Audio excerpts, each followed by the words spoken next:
Tonight we're targeting one of the tastiest fish, in my opinion, and one of the hardest fish to catch here in Utah. Hey, I'm Adam Meikle, and thanks for tuning in to KSL Outdoors. We've come to Willard Bay where the walleye bite here has been pretty good the last month or so.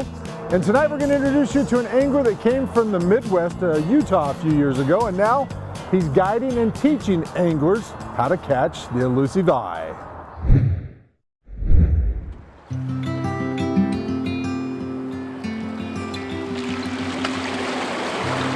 April, May, and June on Willard is really the best time to target the walleyes and the wiper. I mean, they're out here feeding. You have young of the year shad all over the place, and the walleyes are taking advantage of it. We're about 3 or 4 weeks post-spawn right now, and the fish are just hungry. They're eating, and they're easy to catch, and it's a heck of a lot of fun. So we're gonna run out, and we're gonna pull around some bottom bouncers first thing this morning on some structure, and hopefully put together a few fish. And then as the morning progresses and the fish move up in the water column, we're gonna go out and pull around some crankbaits and hopefully teach you guys something that maybe you haven't learned or don't know about fishing Willard.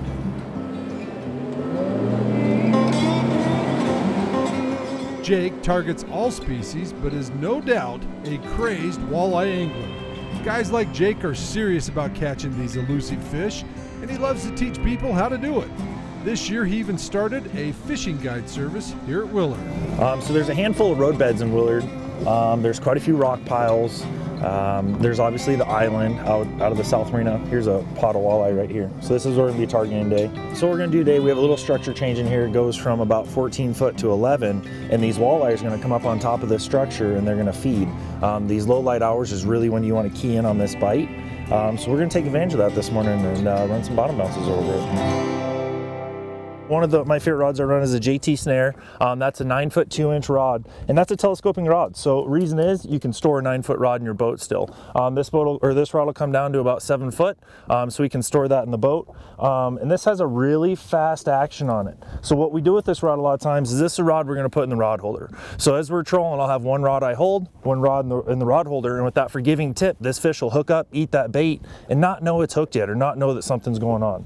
So this is one of my favorite rods right here. I pair this with a Shields Low Pro.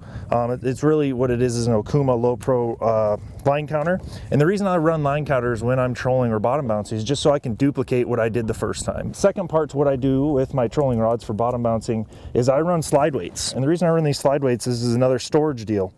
So I can pop this bottom bouncer on and off. So when I'm done bottom bouncing for the day, go ahead and pop that off. Second reason is when you snag up, a lot of times you can turn the boat back, and with this slide, you'll get that snag back out. It just gives you a lot more opportunity to retrieve that bait. Look at that pot of fish right there. That's pretty cool. Got 3 of them right off the hill there. That might be a fish. Is that a fish? I think it is. That is a fish. That's pretty slick. That rod just hooked it itself. Yeah, that's exactly what's meant to do. See that slow, just that slow action on it. The fish gets hooked, and that's why they call it the snare. The fish snares himself. Nice little taco here. That's actually a good little walleye. Yeah. Nice work, Adam. So when I'm running my bottom bouncers, one thing that's really important to me is that the bait's streamlined. So what I like to do is I like to make sure that crawler is hooked correctly so it doesn't end up being a bow. So it's just a really good presentation there. If you hook the crawler too far back as it's running through the water, it's going to end up with a big horseshoe in there, and it's just not a good presentation. So you always want to make sure that you are hooking that crawler in the right spot, that it stays tight on that bottom bouncer. There's fish. Yep.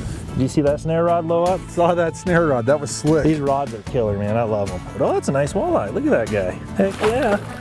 Good walleye. Nice. I like it. Are you a big proponent of, I mean, you've got obviously chartreuse and orange here, changing it up? I really base it on water quality. So we've had a lot of big wind lately. If you see the water, it's real dirty. So basically we're using bright colors right now just to kind of get a little bit of more flash in the water. Dirty water situations, I really like, chartreuse, orange, a lot of greens. Just those bright colors really enhance their vision. We got another one on. Do you really? I think so. Yep, we doubled up back there. Tell you what, these bottom bouncers are really firing off. Quick little double. Yeah, I like it. The bottom bouncing bite was starting to tail off, so Jake wanted to switch gears and show another technique, pulling crankbaits. Everyone knows that a walleye likes to orient to the bottom. Well, with Willard, you have a big shad forage basin here. So as the day progresses, these shad are moving up in the water column, and the fish do as well. So a lot of people come out to Willard and they struggle, and they don't realize really where those fish are sitting. So what I'll do is I'll drive around, I'll watch my electronics, and I'm looking for suspended walleyes. And how I find them is I use my side imaging. A lot of times you don't see them on 2D, your normal straight under the boat, because they're sitting so high in the water column, you actually can't see them. So what I do is I drive around, I watch my side imaging, and how I can tell that fish is suspended is you'll see a fish on side imaging, and then you'll see the shadow about 10 feet away. So if we look at our 2D, we see no fish. Now we look on the right side, we see 2 walleyes completely suspended. Look at the gap. We're looking about a 10-foot gap on the fish on side imaging to the actual shadow. That's how we know those fish are suspended. So we're gonna run a bunch of chromes up high and try to target those fish. Jake runs different baits at different depths, all on planer boards to cover more water and to keep lines separated. We ran 45, 60, and 80 feet back from the planer boards. The 45-foot sets run shallower than the 80-foot sets. He likes to troll cranks about 2.2 miles per hour and make S-turns to see if the fish want the bait faster or slower. There's plenty of guys out here that talk about running baits at 3 miles an hour, 3.5 miles an hour. Now, that's not traditional for walleye, and I think that does work. You get a reaction bite out of those baits. The problem I have with running a bait that fast is your baits have to be absolutely perfectly tuned, or else they're just gonna blow out on you. To successfully catch a lot of fish on Willard, or really any body water when it comes to walleye, you need to keep track of where you're catching them in the water column, what color, how fast, and just continue to duplicate that. He was lost. There's one. There's one. All right, so did you see it? I just hit the idle on our troll master there, or I-troll. So that's slowing our boat down. This actually feels like a wiper here. Rip that planer board back. Oh yeah, see, you just took it like a bobber. Yeah. We got a wiper here. Oh, that's a heavy fish, man. It seems like there's a pile of 12 to 14 inch wipers in here this year. Just those 1.5 pounders. But if this is a wiper, we got a big one here. Another key to when you're fighting fish on boards is just a really consistent, slow reel. I get clients out here that get excited and they just start ripping in that rod. Ooh, look at them take that board under. They just start ripping in that rod and they get that fish on the surface and they start head shaking and then we lose fish. So you really want to keep that fish down in the water column a little bit. You want them on the surface. What do we have? Big old wiper. There she is. Yeah, that's a nice wiper. All right, guys, there we go. It's not a bad fish. Might throw him on the scale here in just a minute. Probably 5-6 pound wiper. Yeah. Suck back the old crankbait, 45 back. So he was probably 5-6 foot down the water column on that bait. Personally, I don't keep wipers, so I think the guy gets a free pass. Well, there's another one. There's a walleye. So did you see I turned that clicker off once we hook up? Now with these fish, especially when you're trolling, so I leave my trolling motor going. We're doing about 1 mile an hour still.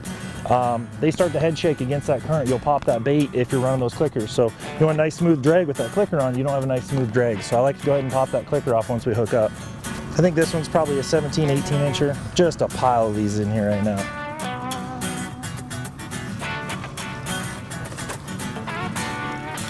So another factor that I like to run on my boats, I'm running fin gear rod holders.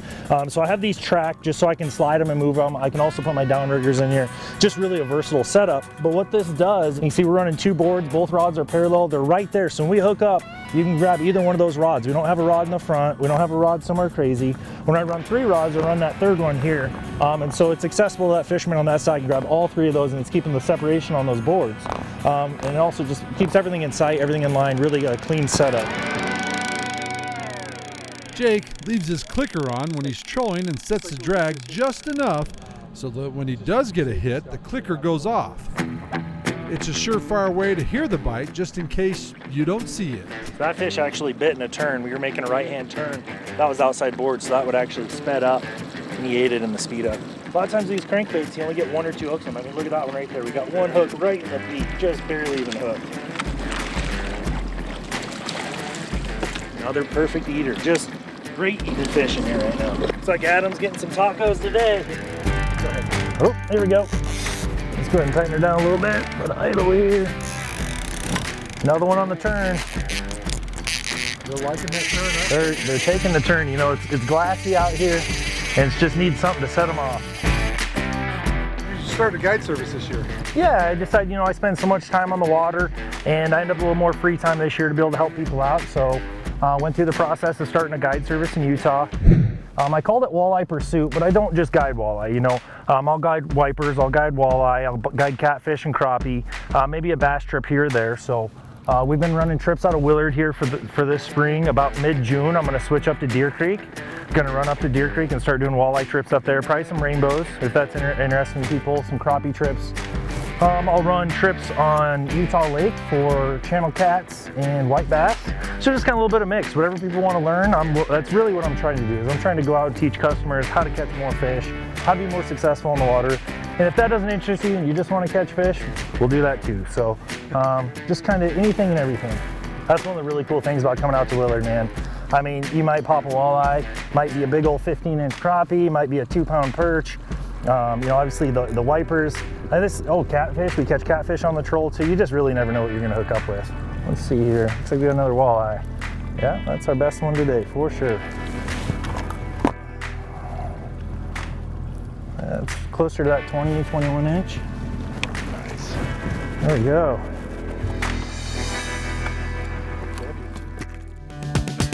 Hey, and if people want to come out fishing with you, how do they get a hold of you again? Yeah, so I have a website, wallepursuitutah.com, and then I have a Facebook page and an Instagram page, so feel free to shoot me a message, give me a call, any sort of method that they choose. I'll guarantee you come out with Jake, you're going to learn something, whether it's about lures, depth, lines, reels, rods, he's going to teach you. I'm Adam Meikle, KSL Outdoors, reminding you to get out with your family, your friends, make some memories outdoors. Thanks, dude. Good night.